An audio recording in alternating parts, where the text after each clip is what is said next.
Porque sou eu que conheço os planos que tenho para vocês, diz o Senhor. Planos de paz e não de mal, para lhes fazer prosperar e não lhes causar dano algum. Planos para dar-lhe esperança e um futuro. O texto da palavra do Senhor nos diz, numa versão em inglês, existem variações, existem diversas versões de Bíblia, porque a Bíblia foi escrita no seu idioma original. No caso, o Velho Testamento foi escrito em hebraico. E nós que convivemos aqui como imigrantes, nós sabemos que existem determinadas coisas que não são traduzíveis, ou pelo menos não conseguimos encontrar uma tradução em uma única palavra. Existem coisas no inglês que quando nós vamos traduzir, nós conseguimos entender perfeitamente dentro do idioma inglês o seu significado. Mas quando tentamos trazer esta palavra para outro idioma, para o português, para o espanhol, enfim, nós nos deparamos com uma barreira que no nosso idioma não existe às vezes uma palavra específica para traduzir aquela. Então nós temos que procurar uma palavra mais aproximada. E os tradutores da Bíblia, eles experimentaram exatamente essa dificuldade. E experimentam até hoje, porque até hoje continua sendo feito novas versões. Eles têm que ler uma coisa no hebraico e procurar a palavra que mais se aproxima daquele original no novo idioma. Mas muitas vezes não existe essa palavra, então eles têm que colocar a palavra mais próxima. Por outro lado, eles também não podem colocar os significados ou todos os sinônimos daquela palavra, caso contrário a Bíblia ficaria gigantesca. Então eles têm que optar por uma, mas o outro tradutor optará por outra palavra. E é exatamente por essas variações que nós conseguimos entender o sentido que está lá no original, o sentido que Deus deu a quem escreveu aquele texto na Bíblia. E quando nós vamos para uma versão em inglês, este texto diz o seguinte, que Deus é quem sabe os planos que Ele tem para nós, e são planos de welfare, not calamity, não calamidade. Welfare. Qual seria a tradução mais correta para welfare? Mais provavelmente seria bem-estar. Por que essa variação? Quando encontramos na nossa Bíblia em português que Deus tem planos para nós, e Deus diz, e são planos de paz, não de mal. Portanto, entendemos que aonde está ali a palavra paz, podemos entender que trata-se de não somente paz como ausência de problemas, mas também como um estado de um bom viver, um bem-estar, em outras palavras. Deus claramente tem esta promessa para nós aqui em Jeremias. Originalmente, essa palavra foi dirigida ao povo de Israel, quando eles estavam num momento muito difícil de sua história, quando sua cidade, seu país foi destruído, o templo onde eles adoravam a Deus foi destruído e eles foram levados cativos para a Babilônia, foram exilados na Babilônia. Eles estão vivendo este momento aonde eles estão olhando para a vida sem esperança, aonde eles estão olhando para o seu presente como derrota e destruição. Mas Deus aparece a eles através do profeta Jeremias, trazendo uma palavra. Deus aparece para eles como num momento como da família Conorati, aonde há um sentimento de perda e aonde há muitas vezes falta de esperança para o futuro. E neste momento de perda, de dor, de medo, de receio, Deus traz uma palavra onde Ele diz que tem planos para o seu povo, plano para o ser humano de bem-estar. Não planos de calamidade, não planos maus para a nossa vida. E uma das coisas que nós aprendemos nessa declaração de Deus, em primeiro lugar, é que esses planos são conhecidos por Deus. Não são coisas de última hora, não são coisas baseadas em destino, em coincidência. Quando nós entendemos que existe um Deus que nos criou e que nos ama, não sobra espaço para destino, não sobra espaço para coincidência, não sobra espaço para acharmos que as coisas acontecem simplesmente por acaso. E é aqui que nós vemos Deus dizendo isto para o seu povo, para Israel, para mim, para você, para todo aquele que crê. Eu tenho planos. E ele diz, eu é que sei os planos que eu tenho para a tua vida. Eu conheço estes planos. Estes planos estão nítidos na minha mente, é o que Deus está dizendo. A forma como a frase é construída, eu é que sei os planos que eu tenho para você, lembra a ideia de que você está conversando com alguém e você está em dúvida em relação ao amor dessa pessoa, a intenção desta pessoa de fazer o bem para você. É como se fosse um casal num momento difícil do seu relacionamento, aonde eles estão discutindo e estão tendo uma crise, e de repente um deles chega à conclusão que o seu cônjuge não lhe ama mais, e ele acaba falando isso, eu sei que eu errei demais mesmo, e eu sei que provavelmente você não me quer mais, você não tem mais nenhuma intenção de me amar, de cuidar de mim, de ficar comigo. E então a pessoa responde dessa maneira, não, peraí, eu é que sei os sentimentos que eu tenho a respeito de você. É como se a pessoa estivesse dizendo, não ponha palavras na minha boca, não diga aquilo que eu não estou dizendo, e é exatamente isso que Deus está fazendo aqui, corrigindo uma interpretação que nós possamos fazer da nossa situação e de como Deus pode estar reagindo a essa situação. Deus está dizendo para Israel, eu sei que vocês estão olhando tudo, vendo toda essa destruição, vendo morte, vendo o seu templo destruído, e vocês estão pensando que eu os abandonei, que eu não os amo e que vocês não têm mais futuro, não há mais nada para vocês. Então Deus diz, não, peraí, eu é que sei os planos que eu tenho em relação à tua vida. E esses planos são conhecidos. Deus tem planos. E esses planos estão escondidos nele. Esses planos estão na mente e no coração de Deus. Nós normalmente não entendemos o caminho de Deus. Provavelmente por duas razões principais. Certamente existem mais, mas as principais duas razões é, em primeiro lugar, por causa da grandeza de Deus. Deus é tão grande, onipotente, pode tudo, onisciente, sabe absolutamente tudo, onipresente, está em todos os lugares.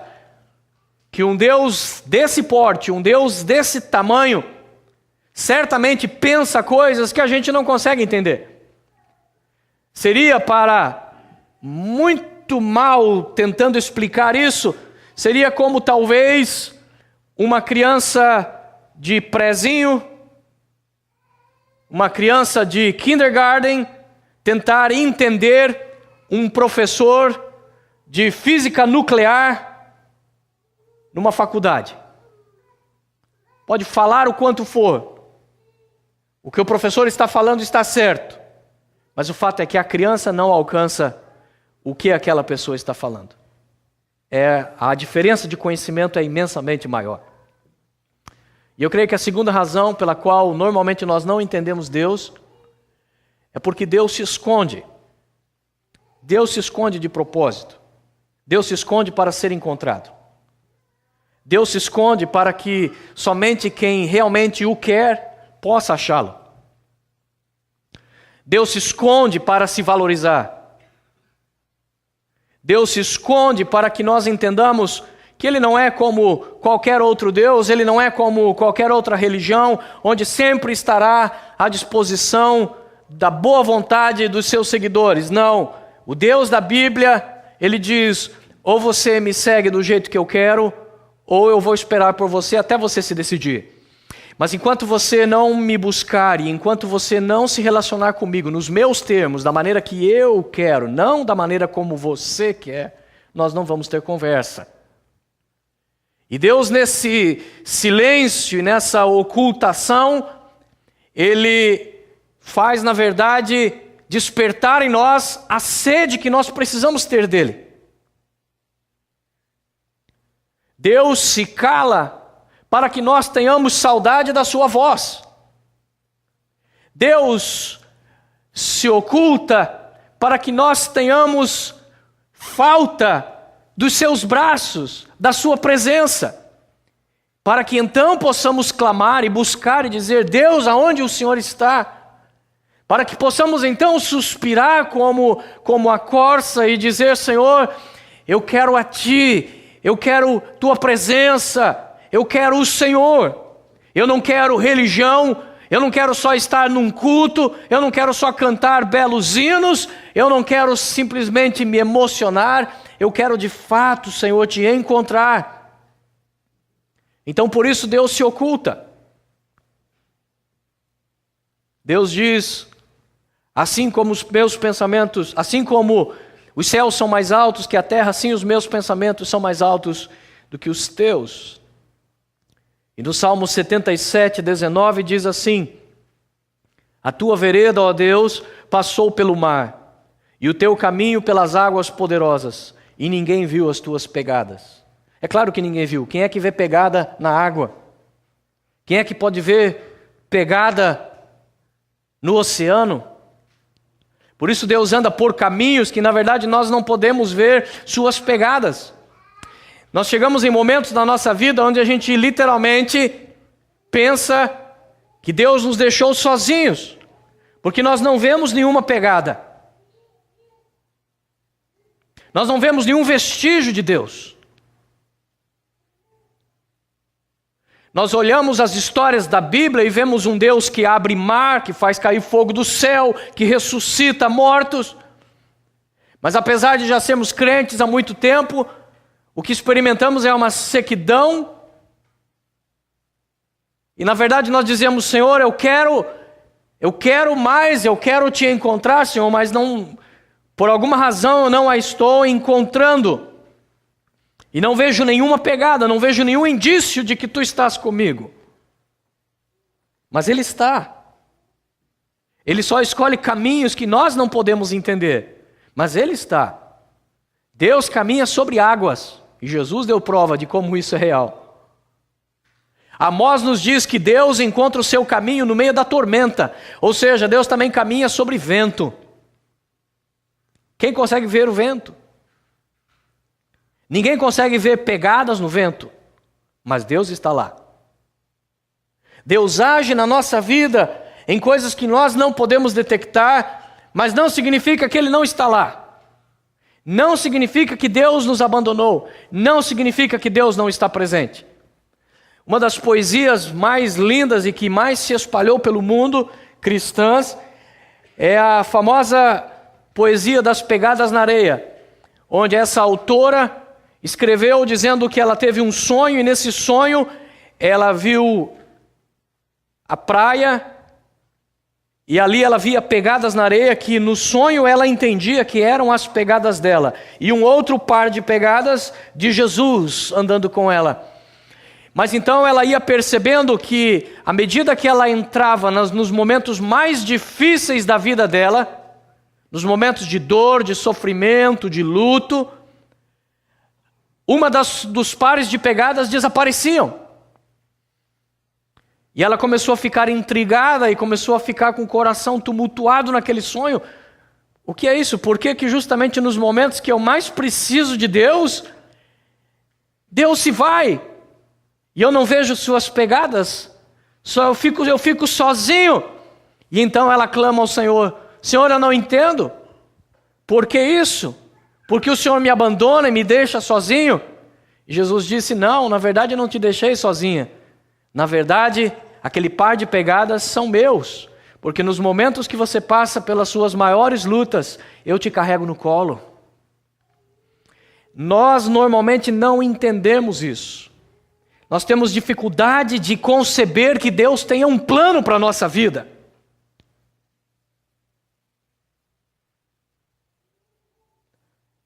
A.W. Tozer, que é um dos escritores mais famosos no mundo evangélico, e que era da Aliança, disse o seguinte: Deus nunca usará alguém sem primeiramente ter ferido esta pessoa. Deus nunca usará alguém sem primeiramente ter ferido esta pessoa.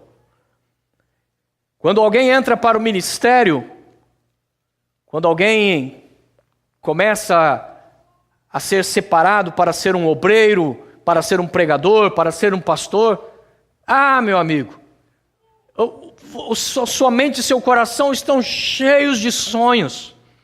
Afinal de contas, você está seguindo o Deus de Elias, o Deus de Moisés.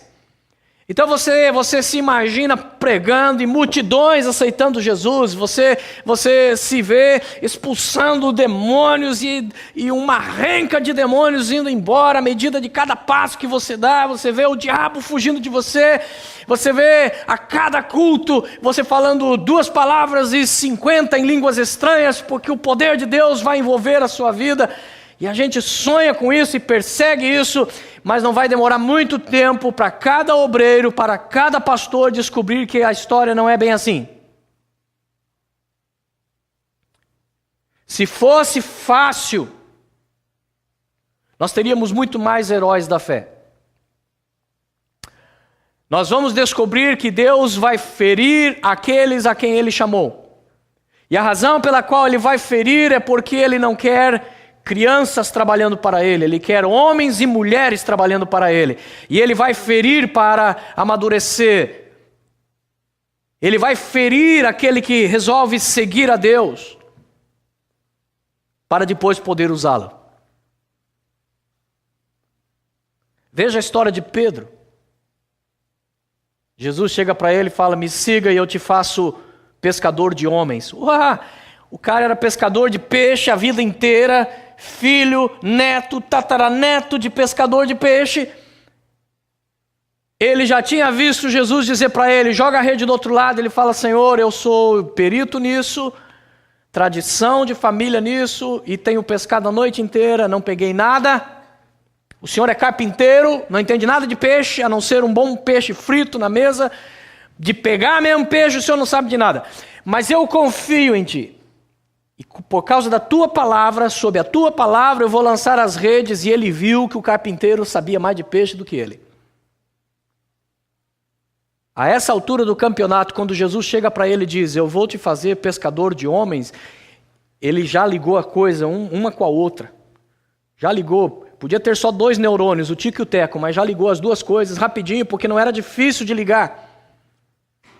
Se esse homem tem poder para fazer com que os peixes viessem para o meu barco, e ele agora está dizendo que eu vou ser pescador de homens, significa que vai ser mole do mesmo jeito. Vai ser eu começar a pregar e vai ter um monte de gente. Vai ser fácil, vai ser moleza. Mas depois Pedro vai experimentar os medos, os fracassos, a decepção desse Jesus ser preso, ser crucificado, dele dizer que não vai abandonar Jesus nunca e poucas horas depois estar negando Jesus 3 vezes, ao ponto que Pedro desiste. No momento em que ele nega a última vez, a Bíblia fala que ele estava próximo a Jesus. E quando ele nega a última vez, a Bíblia diz que nesse momento Jesus se vira e olha para Pedro. Aquele olhar foi fulminante. Aquele olhar foi crueldade de Jesus. Foi Jesus batendo em Pedro sem dó. Aquele olhar foi como quem disse: eu não te disse? Eu não te falei que você ia negar 3 vezes? A reação de Pedro, ele sai e a Bíblia diz que ele chora amargamente. Tão amargamente que Pedro resolveu desistir de tudo. Ele vai embora e volta a pescar. Nunca mais pensa em pescar homens. Volta a pescar tainha. Até que Jesus encontra ele de novo e cura Pedro. Jesus feriu e Jesus curou. No Velho Testamento nos tem uma promessa maravilhosa de Deus que diz assim: o Senhor fez a ferida e Ele a curará. O Senhor fez a ferida. Deus tem plano para nós. No começo do cativeiro babilônico, Deus sabia exatamente o que faria com o seu povo. Para eles aquilo era o começo de uma desgraça que eles não tinham noção quando ia terminar. Mas Deus estava dizendo: eu é que sei os planos que eu tenho para você. Tudo que você pode estar contemplando agora são cinzas. Mas para o profeta Isaías ele tinha dito: mas eu darei coroa em lugar de cinzas. Tudo que você pode estar vendo agora são vestes sujas pela destruição que a vida trouxe. Mas o livro de Isaías diz que Deus daria uma grinalda no lugar destas coisas, dessa destruição toda. Por isso Deus está dizendo para aquele povo, e para mim e para você: eu é que sei os planos que eu tenho planos, e estão guardados, você pode não estar vendo, eu não sei quais são os planos de Deus para a minha vida, mas Deus está dizendo que Ele sabe, e o que importa é que Ele sempre saiba, porque é Ele que vai fazer acontecer, não sou eu. Se Deus dissesse para mim o que Ele ia fazer comigo, provavelmente eu iria começar a mexer os meus pauzinhos para fazer acontecer. Por isso Deus não diz. Deus só fala: olha, eu tenho um plano maravilhoso para você. E aí Ele fala: você me segue? Sim, sigo, Jesus. Você vai nesse caminho comigo? Vou, Jesus, vou. Então começa, vai. E eu começo a andar com Jesus. Quando eu olho, cadê Jesus? Jesus me deixou. Jesus, que é isso? Mas não importa se eu não sei os planos, Ele sabe. Ele está dizendo: eu é que sei. E esses planos estão guardados em Deus para a nossa vida. Quando nós estamos confusos, quando tudo está misturado na nossa vida, quando nós olhamos para a vida e a vida não faz sentido, Deus chega para nós e diz: eu sei os planos que eu tenho para você.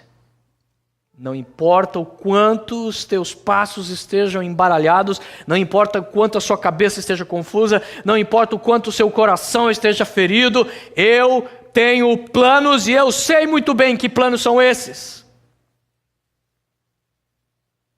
São planos eternos. Planos traçados na mente de um Deus que não é um Deus de última hora. É um Deus que sabe todas as coisas. É um Deus tão criativo. É um Deus tão abundante em tudo que faz, que Ele nunca vai deixar para a última hora, último momento, as coisas que Ele faz. Nós temos sempre a impressão de que, quando nos deparamos com as situações na nossa vida, a gente ora, a gente crê: não, apareceu a tribulação, mas Jesus vai livrar. A gente ora, o negócio piora. Ele fala: não, é Jesus só me testando, mas Ele vai me livrar, vou orar mais um pouquinho, e a gente ora, vem outro problema, e mais um problema, e a gente fala: Jesus, o que é isso? O salmista sentiu a mesma coisa, porque o salmista disse que o mal que eu temia me sobreveio, apesar dele buscar a Deus. E a gente, nesses momentos, a gente acha que a nossa situação pegou Deus desprevenido. Nós perdemos a fé nesse momento porque a gente, no fundo, acha que nem Deus resolve aquilo ali agora. E até Deus que cuida da China, da Europa, até Deus que tem que cuidar lá dos anjos, do inferno, do que o diabo está fazendo, vigiando, até Deus ter um tempinho para lembrar desse pobre coitado e resolver a minha situação, e já me ferrei. O salmista, ele ora assim, ele fala: Senhor, Tu és eterno, para sempre Tu és Deus de eternidade a eternidade. Aí ele fala: mas eu não sou, Senhor, eu não sou, eu morro logo. Então, por favor, Senhor, age rápido, porque se o Senhor ficar se perdendo aí na sua eternidade, quando o Senhor voltar, depois de 100 anos, eu já estou no caixão. Então, Senhor, age dentro do meu tempo, não dentro do teu, porque senão eu estou ferrado. Mas o fato é que nenhuma das nossas circunstâncias, nenhuma das cadeias, das ciladas que nós entramos nesta vida, jamais pega Deus de surpresa. Jamais.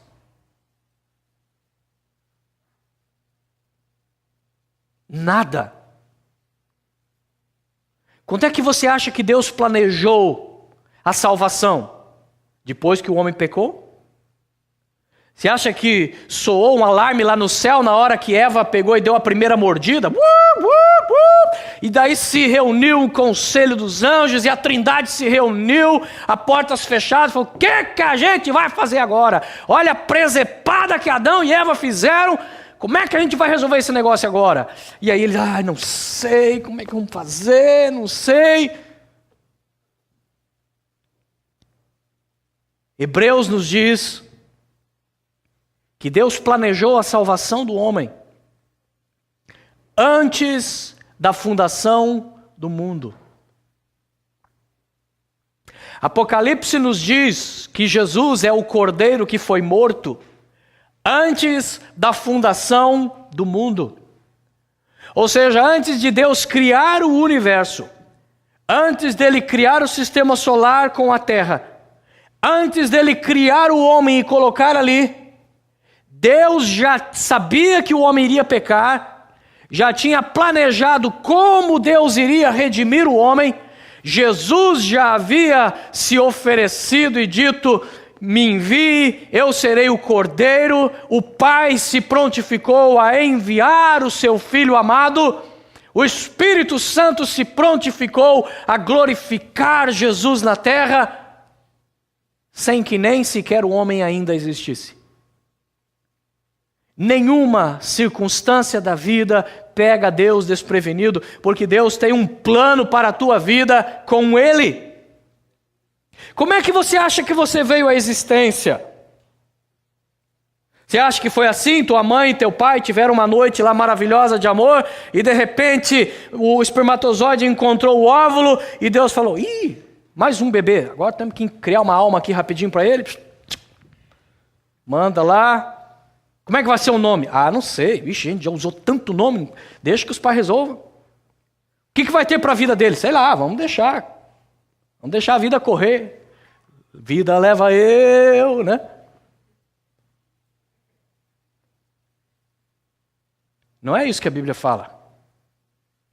A Bíblia fala que antes que eu tivesse forma no ventre da minha mãe, Deus já me conhecia. Antes que eu nascesse, Deus já conhecia o meu último dia. É isso que diz o Salmo 139.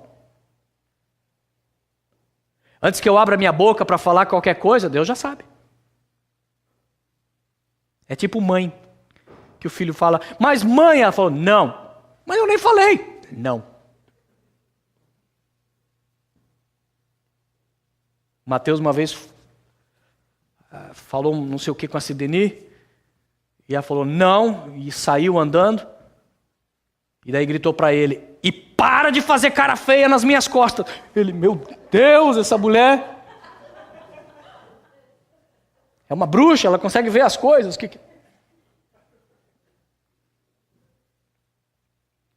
Deus é assim. Os planos que Ele tem para nós foram eternamente concebidos. Tem um filme do Robin Williams. O filme é muito complicado para explicar.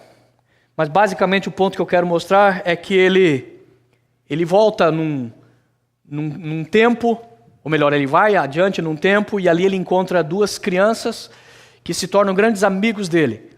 E finalmente uma maldição que tinha na história é revertida, ele volta mais ou menos 30 anos atrás, quando ele era criança, e aí ele chega ao entendimento de que aqueles dois amigos dele nem sequer nasceram ainda. Mas então se passam 30 anos.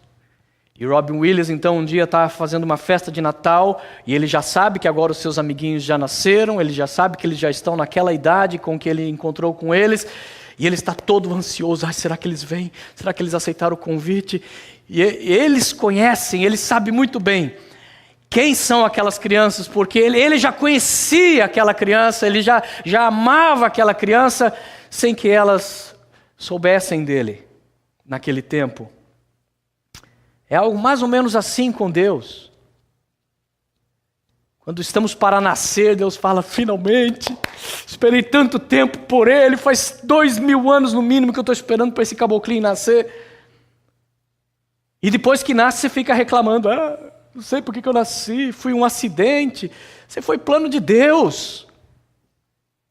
Você foi planejado pelo Senhor e esse plano que Ele tem guardado nele, é um plano eterno. Isso significa que na mente de Deus, nunca houve um tempo em que Deus não estivesse pensando em você. Deus sempre pensou em você. Você acha que é agora que Ele vai deixar de pensar? Você acha que Ele vai te abandonar? Esses planos são eternos e são contínuos. Na verdade, a palavra hebraica que foi traduzida para o português, a palavra ali planejar, está no que nós em português chamamos de gerúndio, que significa que é uma ação contínua. Deus está dizendo, na verdade, eu tenho um plano e estou planejando ainda. Deus nunca cessa de planejar nada para nós. O ponto que precisa ser salientado é exatamente isso. Não há nenhum momento em que Deus não tenha pensado em nós.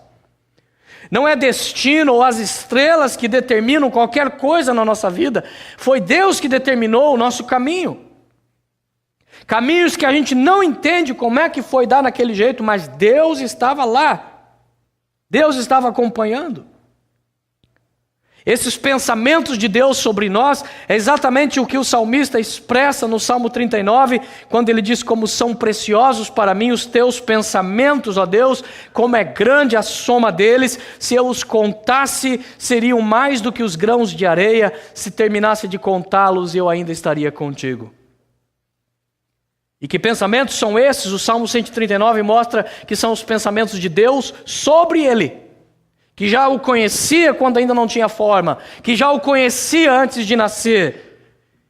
E ele fala: Senhor, quando eu paro para pensar nisso, esses teus pensamentos enchem a minha alma, me dão fé, me dão coragem.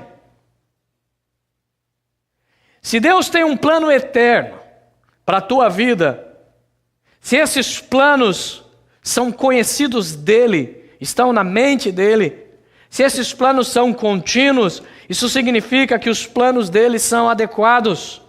Ou seja, não importa o que tenhamos passado, tudo isso tem um propósito. Nada foi acidente. O nosso pecado pode ter atrapalhado um bocado, mas tudo tem um propósito. Tudo tem um propósito. Deus tem a habilidade de dobrar, mas não quebrar. 2 Coríntios capítulo 4 nos diz assim: nós temos um tesouro dentro de um vaso de barro, para mostrar que este poder, que a tudo excede, provém de Deus e não de nós. De todos os lados nós somos pressionados, mas não desanimados. Observe como Deus dobra, mas não quebra. De todos os lados somos pressionados, mas não desanimados. Ficamos perplexos, mas não desesperados. Somos perseguidos, mas não abandonados. Abatidos, mas não destruídos. E é isso que deixa o diabo tiririca da vida. Porque ele vem, bate, faz, apronta, cava o buraco, a gente cai. E aí ele sai, serviço feito. Quando ele vira as costas, o servo de Deus está levantando de novo, sacudindo a poeira, dizendo: me perdoa, Jesus, me ajuda, louvado seja o teu nome, e continua.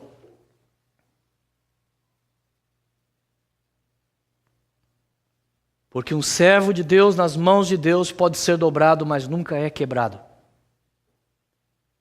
Pode ficar perplexo pelas coisas que Deus permitiu acontecer na sua vida, mas nunca desesperado. Ele vai se levantar.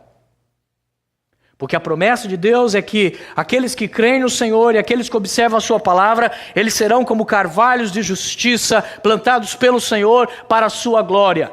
Qual a característica do carvalho? Carvalho prossegue crescendo sua vida inteira.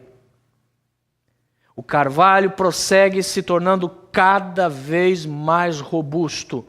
Mas observe que a Bíblia compara com o mato que nasce muito rápido. O ímpio é o mato que nasce muito rápido e cresce muito rápido. Mas tão rápido como cresce, morre, se vai.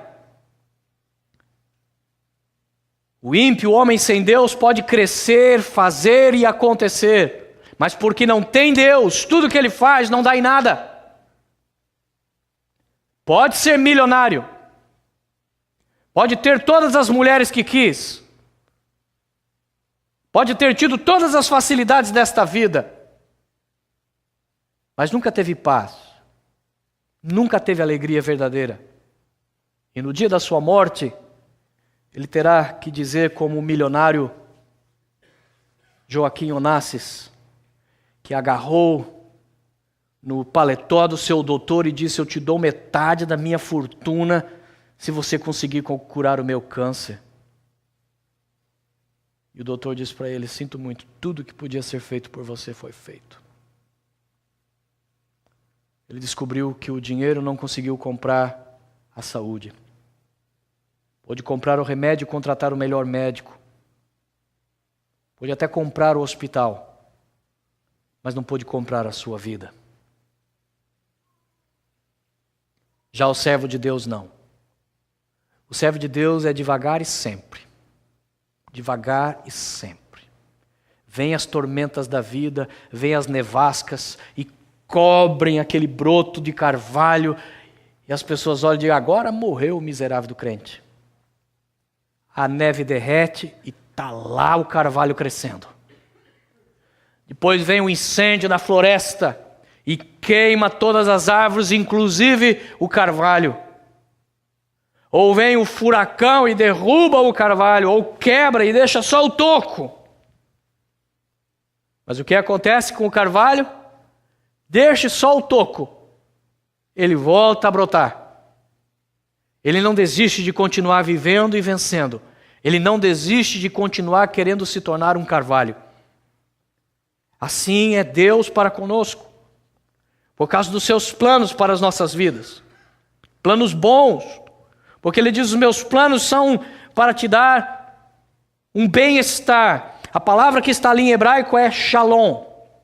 Por isso que na nossa Bíblia foi traduzida em português para paz. Para te dar paz e não o mal. O problema é que, como eu disse, existem determinadas palavras que você não consegue traduzir com uma só palavra. E paz, na verdade, é só um dos significados para a palavra shalom. Por isso, em português, o tradutor escolheu paz, mas o tradutor em inglês preferiu welfare, bem-estar. Porque, na verdade, a palavra shalom, ela tem um significado extremamente profundo. Ela significa ausência de problemas, ou inteireza de vida, integralidade, satisfação, bem-estar. Por isso é traduzido como paz. É paz que deriva do fato de que você tem tudo. E o que Deus está dizendo é: os meus pensamentos para você são pensamentos de paz. Pensamentos de shalom. Pensamentos para te fazer completo, completa. Pensamentos para te transformar radicalmente, não só mudar um pouquinho o curso da sua vida. Deus não pode ter pensamentos maus sobre nós, na verdade é o que a palavra de Deus nos fala. Os pensamentos de Deus são sempre bons para conosco, não de calamidade. E mesmo o mal é para o nosso bem. Quando Deus fala, eu vou fazer isso contra você, eu vou matar você, vou destruir você, vou te levar cativo. Deus não está falando isso por ser sádico. Deus está falando isso para ver se ainda resta uma oportunidade para você se arrepender e mudar o curso de Deus. Por isso Deus fala antes. É como o pai que avisa, olha, mais uma e você vai levar cintada. O fato de ainda estar avisando significa que ainda está sendo dado chances para nós mudarmos o nosso procedimento. Em outras palavras, Deus tem me afligido, mas nunca me feito mal. Porque mesmo o mal que vem para a minha vida, vem da parte de Deus para o meu bem. Porque a Bíblia diz que aquele que ama a Deus, todas as coisas que acontecem na sua vida cooperam para o seu bem. Todas as coisas.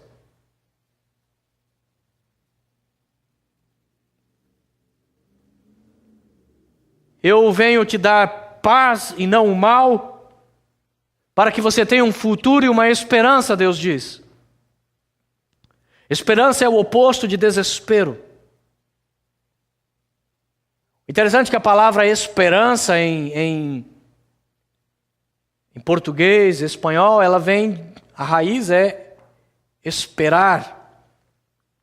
Ou seja, a esperança é o dom da pessoa ser capaz de esperar sem perder a paz e esperar com confiança.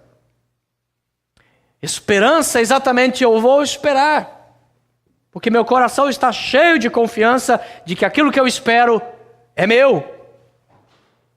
Por isso a Bíblia chama fé aquilo que nós ainda não temos a convicção, a certeza absoluta daquilo que ainda não recebemos. Porque fé, em outras palavras, é confiança, esperança em Deus. Agora, quando nós não temos essa esperança, nós perdemos a habilidade de esperar. O que nós temos é o desespero. Eu não sei como isso vai terminar, eu não sei, eu não vejo o futuro, eu só vejo trevas, eu não consigo ver esperança, eu não consigo ver possibilidade de alegria, eu não consigo ver nada para o futuro que possa me dar algum ímpeto para acordar a cada manhã. Mas Deus está dizendo, o meu plano para você é para te dar a paz de tal maneira que venha construir otimismo, que venha construir esperança na sua vida. Todos nós, tanto faz quanto tempo tenhamos de crente, obreiros, pastores ou leigos, o fato é que todos nós encontramos e passamos momentos na nossa vida onde a gente acha que podemos repetir a frase de John Lennon e dizer: o sonho acabou. Tentei, busquei, criei e nada aconteceu, pelo menos não como eu esperava. Mas na verdade Deus está dizendo, não é esse o plano que eu tenho para mim, para ti. O plano que eu tenho para ti é um plano de te dar uma inteireza de vida, uma satisfação de vida tão grande que você vai olhar para o futuro com expectativa. Você vai olhar para cada dia à sua frente com desejo de acordar e enfrentá-lo. Aquele cântico que nós cantamos em português, porque Ele vive, posso crer no amanhã. Em inglês é ainda mais bonito porque ele diz, porque Ele vive, I can face tomorrow. Eu posso encarar o amanhã. porque eu tenho esperança nele. E a esperança, irmãos, é como você poder brotar de novo, como aquelas árvores lá do norte, que na época do inverno, elas perdem cada uma das suas folhas e flores, e você jura que ela está morta. E então vem a neve, cobre e congela.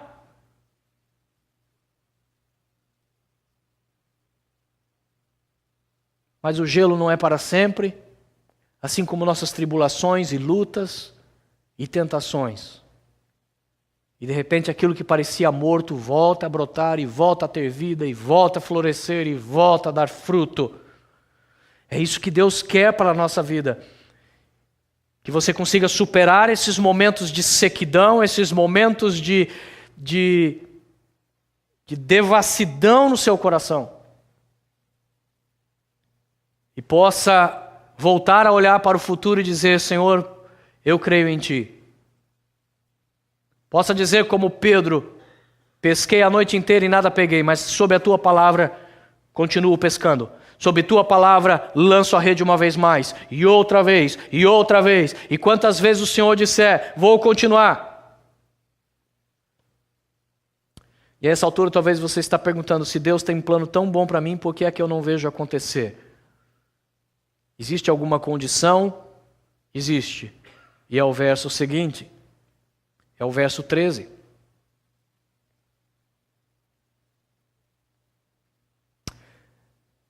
Veja o que diz o verso 11 diz: porque sou eu que conheço os planos que tenho para vocês, diz o Senhor, planos de fazê-los prosperar e não de lhes causar dano, planos de lhes dar esperança e um futuro.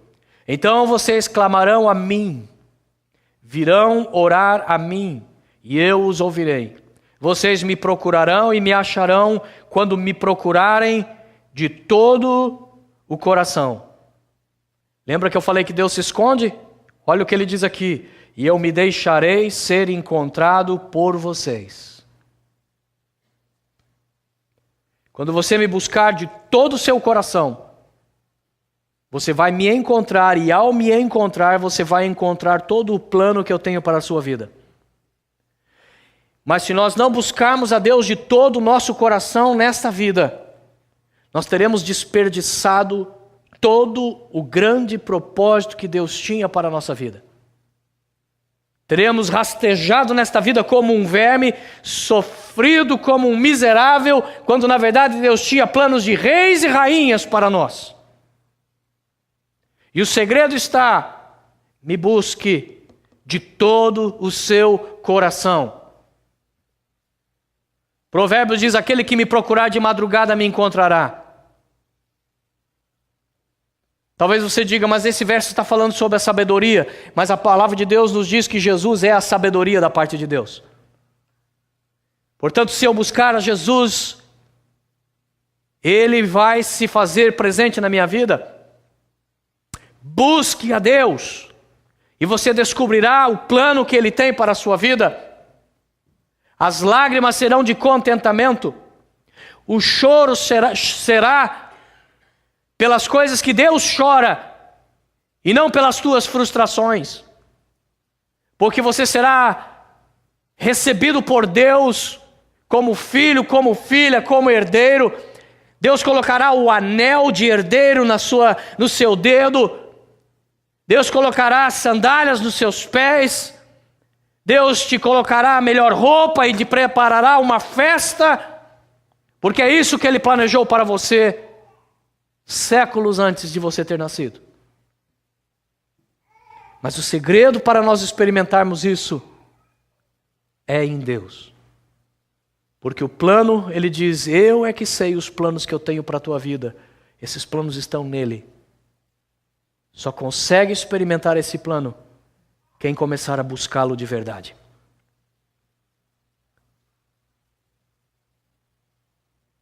E não há outro caminho para buscar a Deus do que a oração. Fale com Deus. Tenha o teu tempo sozinho com Deus. Busque a Deus diariamente. Quando Deus vê que você está fazendo isso de todo o seu coração, você irá encontrar.